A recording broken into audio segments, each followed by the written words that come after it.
The following is a production of Neural Network Media and is completely AI generated. It is intended for entertainment and educational purposes only. All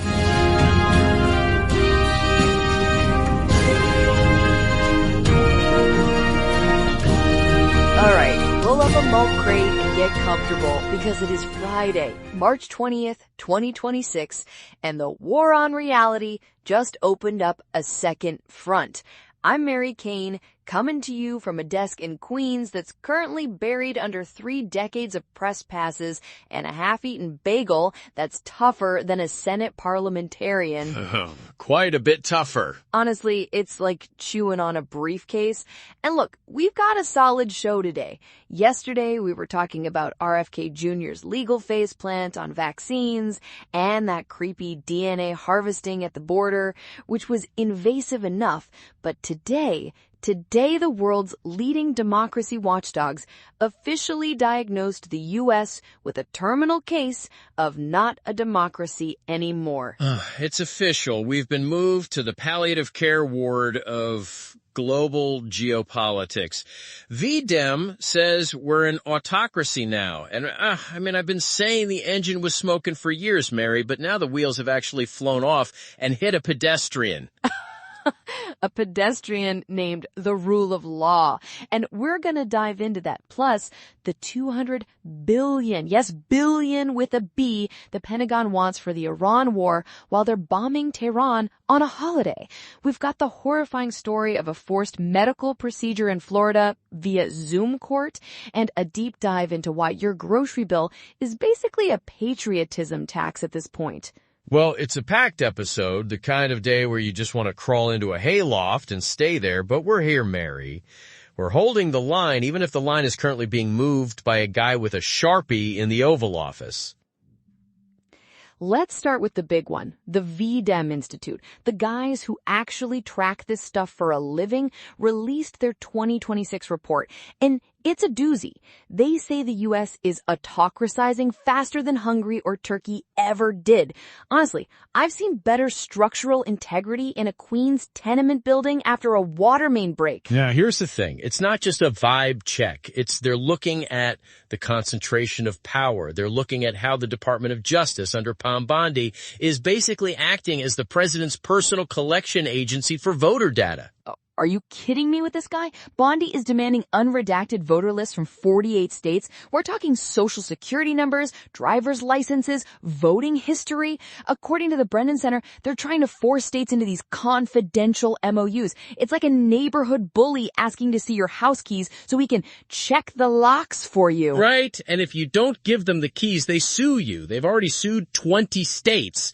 They say it's to hunt down non-citizens, but let's be real.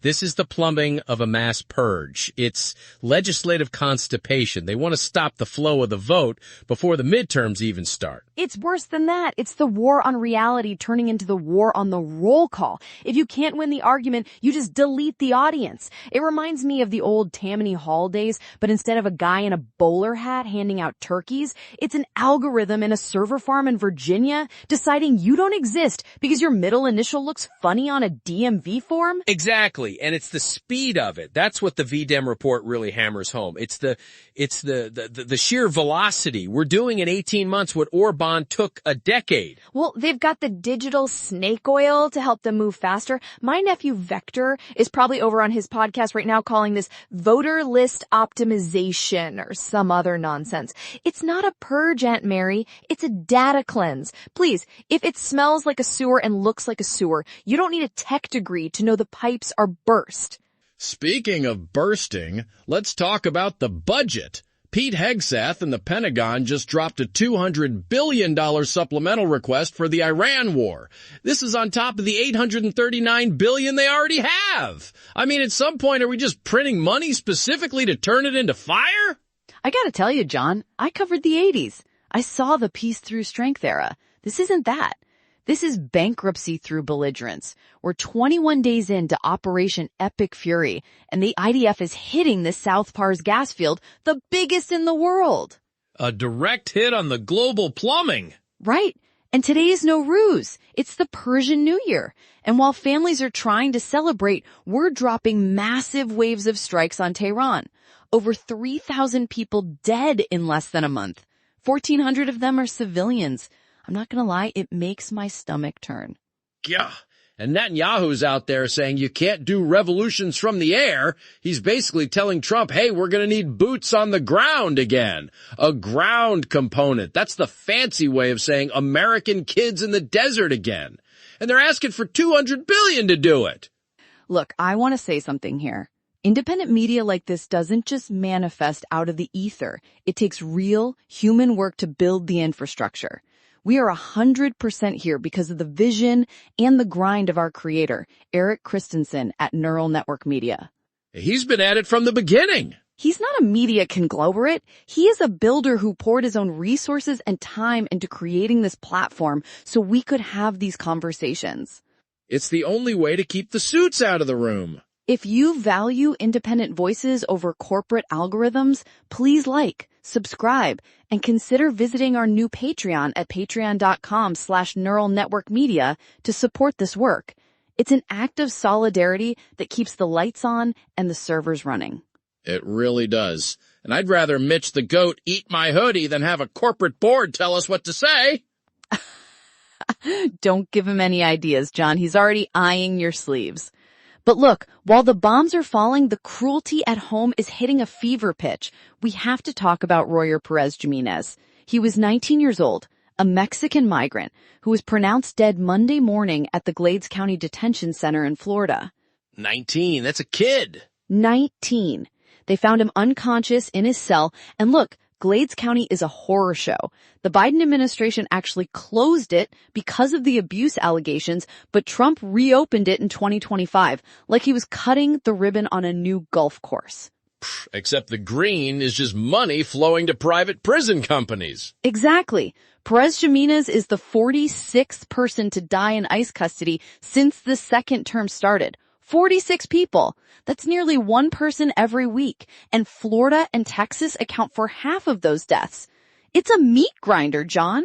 The GEO group is seeing their stock surge while 19-year-olds are dying in presumed suicides in facilities that shouldn't even be open. It's the privatization of cruelty.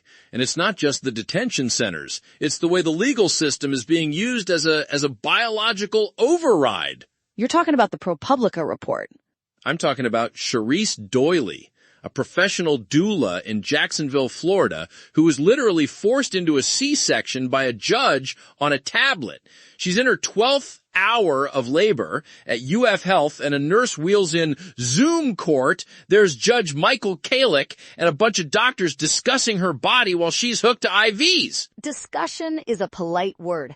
They were debating her vagina on a screen while she was lying right there saying no. Right. She wanted a vaginal birth. She knew the risks were less than 2% for a uterine rupture, but the hospital didn't care. They got a court order and they performed major surgery on her against her will. It's national edging, Mary. They're testing how far they can push the sanctity of life until it just means the state owns your uterus. It's monstrous, honestly. If you can't control what happens to your body in a hospital bed, you are a subject, not a citizen.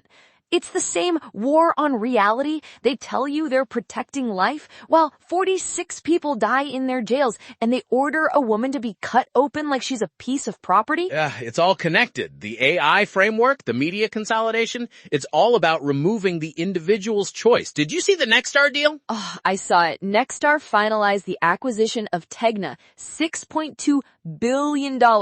They now reach 80% of U.S. households. 80%.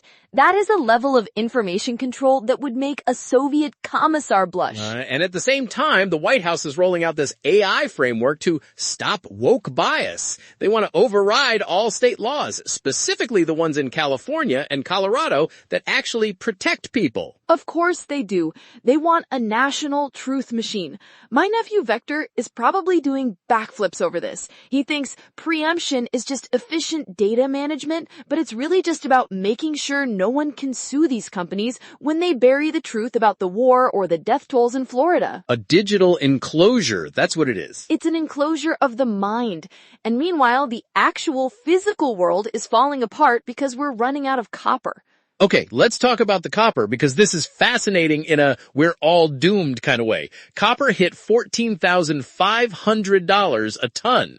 We are in a massive supply deficit because everyone wants green tech, but you can't open a mine because it takes 29 years to permit. 29 years? By the time we get the copper for the EVs, we'll be riding around on jetpacks or donkeys. So, what's the administration solution? The nuclear renaissance. They want to strip the Nuclear Regulatory Commission of its independence. They're inviting these Silicon Valley tech bros to rewrite safety standards so they can build micro-reactors to power their AI. Are you kidding me with this guy? Letting the people who can't make a social media app that doesn't melt your brain build nuclear reactors in our neighborhoods? It's the plumbing metaphor again, John. If you have a leak in the sink, you don't solve it by building a high-pressure steam boiler in the basement and hoping it doesn't take out the block. But that's the move fast and break things mantra. Unfortunately, when you break a nuclear reactor, it stays broken for 10,000 years. It's legislative constipation at the top and a total blowout at the bottom. Look at what's happening with the Cesar Chavez Day in California. They're trying to rename it to Farm Workers Day because of the abuse allegations. Well, the Chavez legacy, it's a wreck. Dolores Huerta herself came out with the allegations. It's a moment of reckoning. Honestly, it's about time. We need to stop worshiping great men and start looking at the collective. The movement for environmental justice isn't about one guy in a jacket. It's about the thousands of workers in the fields dealing with extreme heat and pesticides.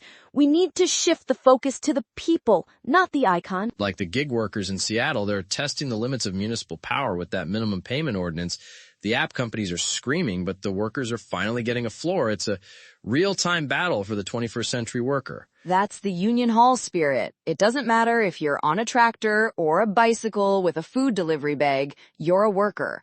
And you're being squeezed by the same people who are currently trying to nationalize the voter rolls. And that brings me to Maine. Graham Plattner, the combat vet turned oyster farmer. Elizabeth Warren just endorsed him. Bernie and Ruben Gallego are already in his corner. He's taking on the party establishment, the people who want to keep playing the same old centrist hits while the country is on fire. He's running on a wealth tax and ending the illegal war in Iran. It's a confrontational populist model, and it's exactly what the Democrats need if they don't want to get slaughtered in the midterms. He's the real deal. That's what Warren called him. And we need more oyster farmers and fewer corporate lawyers in the Senate. Because right now, the only thing the corporate types are doing is making childcare more expensive. Missouri just started a childcare wait list. Did you see that? The Trump administration froze $10 billion in subsidies, citing fraud. And even though the court blocked the freeze, they've implemented these verification rules that are basically a paperwork wall. It's a paperwork wall to keep poor kids out of daycare. Rural Missouri is collapsing because families can't get the subsidies, and providers are closing down because they can't handle the reporting requirements. It's the same thing as the voter rules. If you make the bureaucracy painful enough, people just drop out. It's a systematic dismantling of the social safety net under the guise of integrity. Integrity. That's rich, coming from a DOJ that's trying to seize the private data of 50 million voters. Look, here's the deal.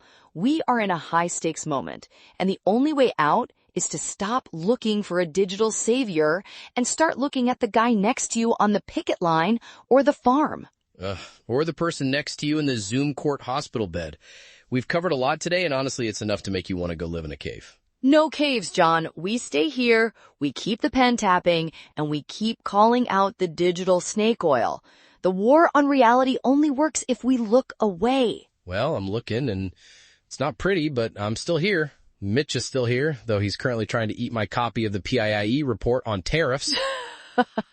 Let him have it. It's mostly just bad news about your grocery bill anyway. All right, everyone, that's our show. Stay gritty, hold the line, and don't let the algorithms tell you what's true. Peace